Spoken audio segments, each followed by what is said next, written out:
Hey guys and girls, will you look at these woods? Will you look at this? It's absolutely beautiful up here. Those woods are thick. Let me tell you, those woods are thick. I am on Mantrap Lake. Well, I'm not on Mantrap right now, but I'll be on Mantrap Lake here in a few minutes as soon as I pick my boat up. My gosh, that sun's bright. Pretty early in the morning. We're going right after daylight. Mantrap Lake, we're going to throw some spinner baits, throw some little spin rigs, maybe try to catch a few pike. Going to look around, might throw some sinking worms, lucky sticks, and see if we can't catch a largemouth bass or two. I'm not sure what we're going to do. We're going to have fun today. We're going to have fun today. Mantrap Lake, Minnesota. That's right. You knew this wasn't Oklahoma. Gosh, it's pretty up here. We are on Mantrap Lake finally. We visited with the lady back there when we're checking our boat. When you put into Mantrap Lake, you need to check because they check your boats, and you have to make sure wherever you are that you clean all of the vegetation off your boat trailer. You can't leave any grass or anything hanging on it. You also make sure you don't have any vegetation in your live well. Anything that's in your live well, you got to clean out. And so we visited with a lady back there a while. That was nice. We're finally out on the lake, and I think I may run around here and hit some boat docks, throw a sinking worm in some of those boat docks and see what happens. We'll try that out a little bit and go from there. I don't know though. I might start out with a spinner bait. What do you think I ought to do? Yeah, that's right. That's right. You decide. You decide what we fish with. Sinking worm or a spinner bait. What do you think? What do you think? Yeah, you're right. Let's start with the spinner bait.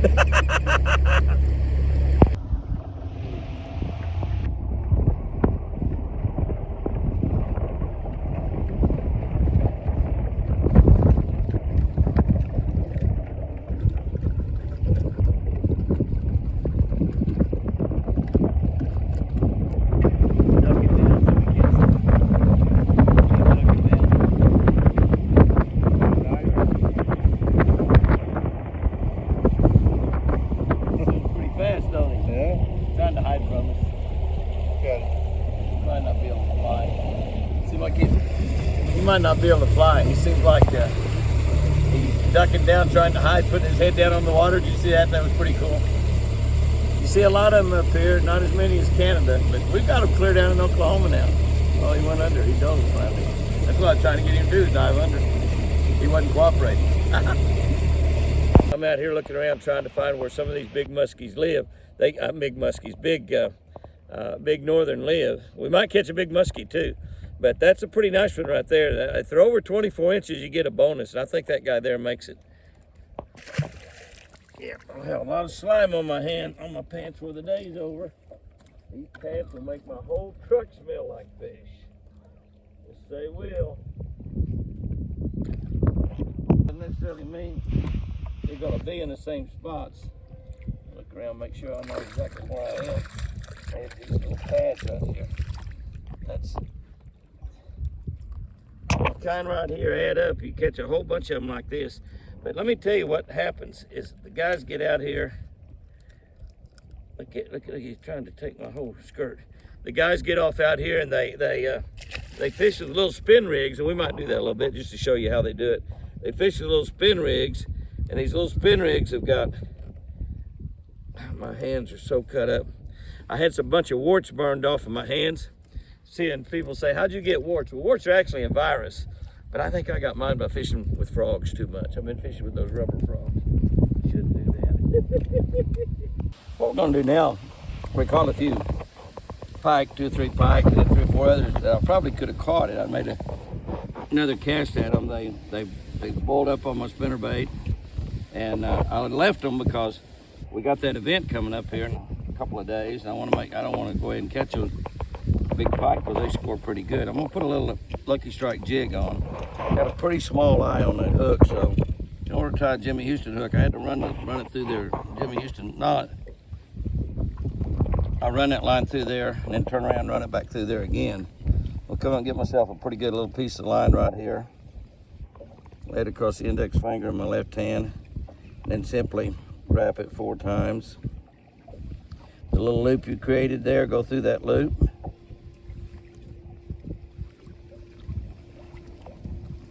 Get it out from under the ring, tighten that dude down real good. My hands are so sore right now.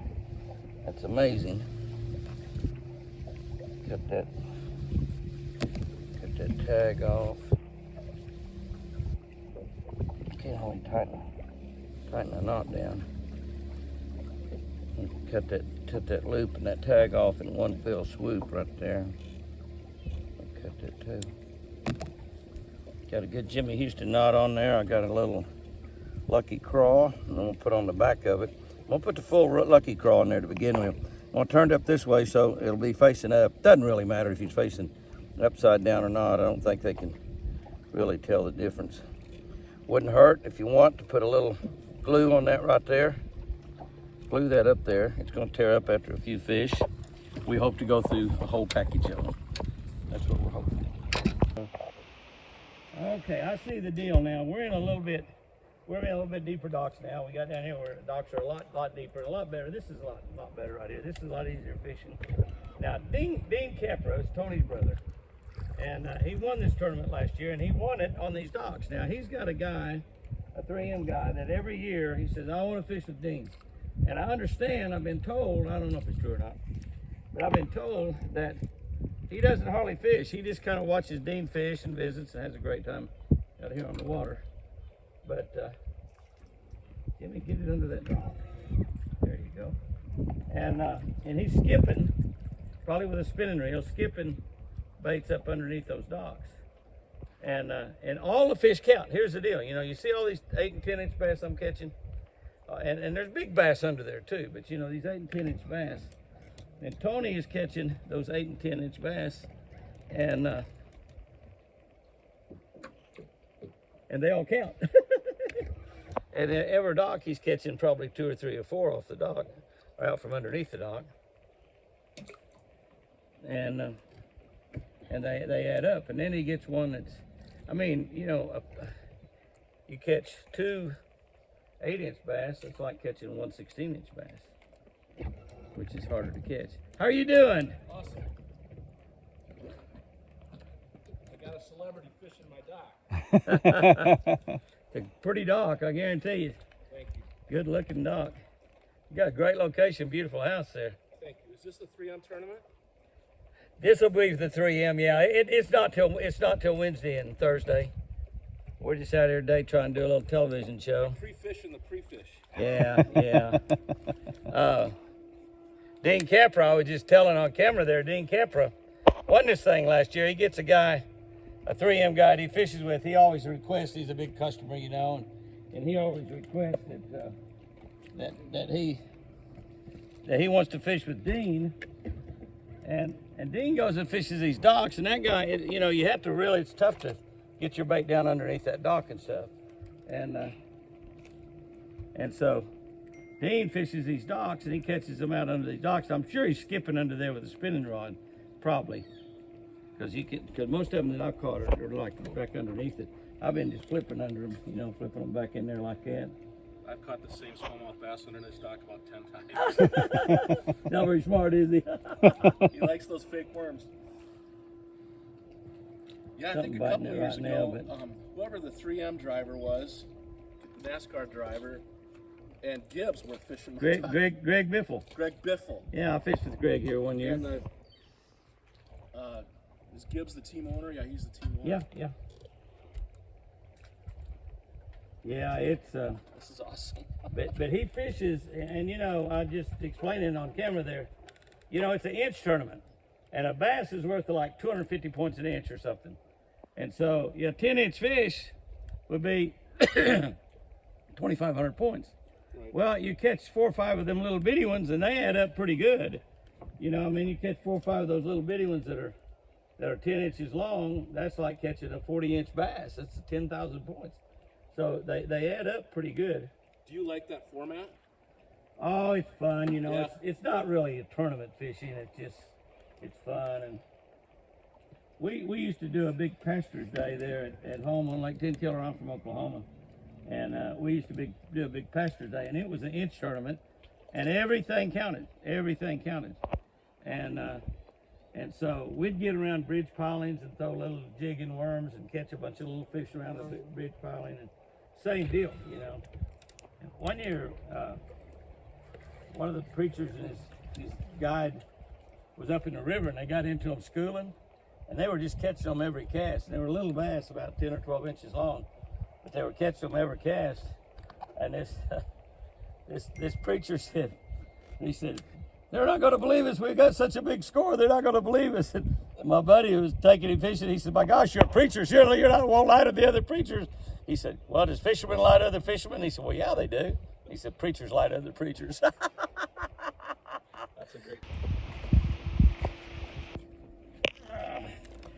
Yeah, we got one guy, Dean Kepper. That's all he does is fishes these boat docks in that tournament.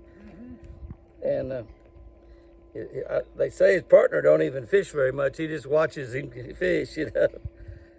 And he won it last year.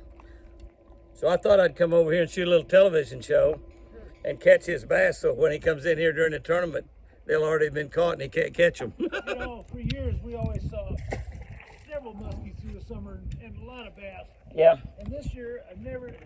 That's the second bass I've seen. Really? And I wonder what the deal is. all I've seen is bluegills. And I mean, damn little bluegills. A week ago we came up for a pontoon ride. Walked up here in about 2 foot of water. There's probably a 30. Lots of little fish. We're gonna get one here in a minute though. Probably gonna weigh 3 or 4 pounds, I bet. They're eating that little lucky craw. Eating that baby up on that Texas rig.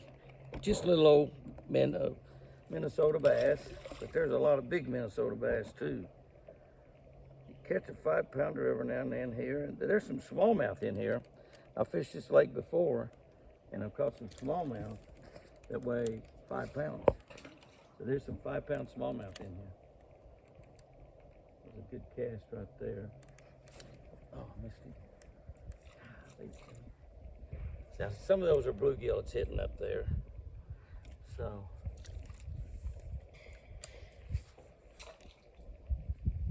I'm not skipping there, I just cast under there.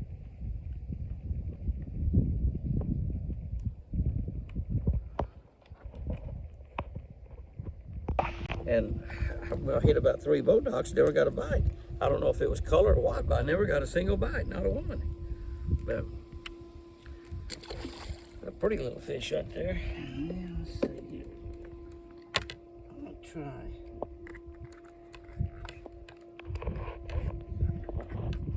A little bit short one. See what happens with that. See how this baby skips. Probably need a little lighter action rod skipping.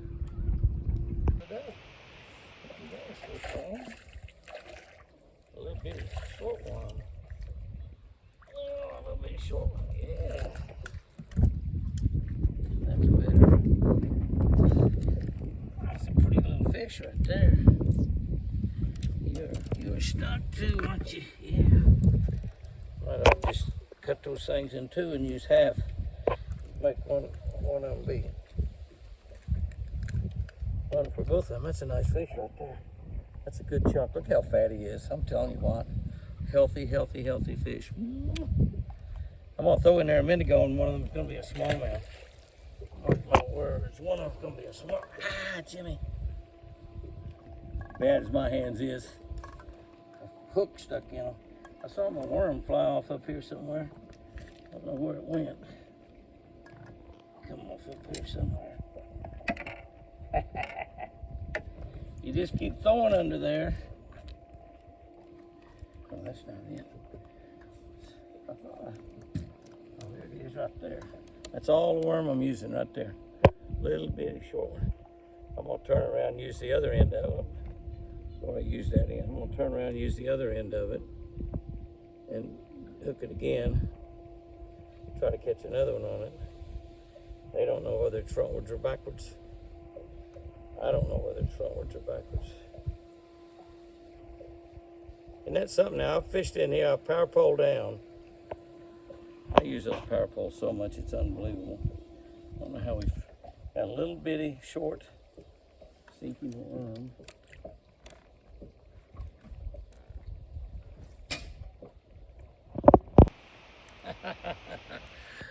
Well, you know, when people talk about you catch all those fish in 30 minutes, these are all-day deals, daylight till dark normally to catch these fish, and you don't always catch big ones. We hadn't caught big ones today, although we did have some big northern pike this morning. We're kind of getting ready for that 3M event up here. Roland Martin's up here with me, and he's out fishing somewhere. I hadn't seen him today, but we've had a good time out here, had a lot of fun. I have caught the last 3 or 4 fish just on a little half of a lucky sink. A lucky stick or lucky sink, whatever they call it. I can't remember what they call it, but it's a little sinking worm is all it is. And I actually just cut them in 2 and skipping them down under these docks. I tried a regular size and I couldn't get a bite on it. I cut one in 2 and tried just half of it. That way I get 2 worms for the price of 1 too. But I caught a few in there on a lucky crawl under them, you know, but. And the funny thing, when you throw under there, there's just all kinds of stuff down under there. So you don't know when you get one on what's going to happen. You might get him out, you might not. But it's kind of a cool deal. And I'm skipping way back up under there. I'm skipping that thing like skipping a rock. And that little sinking worm is just hitting and going way back up under there. And I'm getting bluegill bites ever cast. So you got to kind of watch and see. But when you get a bluegill, but you don't always catch a lot. You don't always catch big ones. But all day long, usually you're going to end up having a lot of fun. Guys and girls, remember, I sure do love you.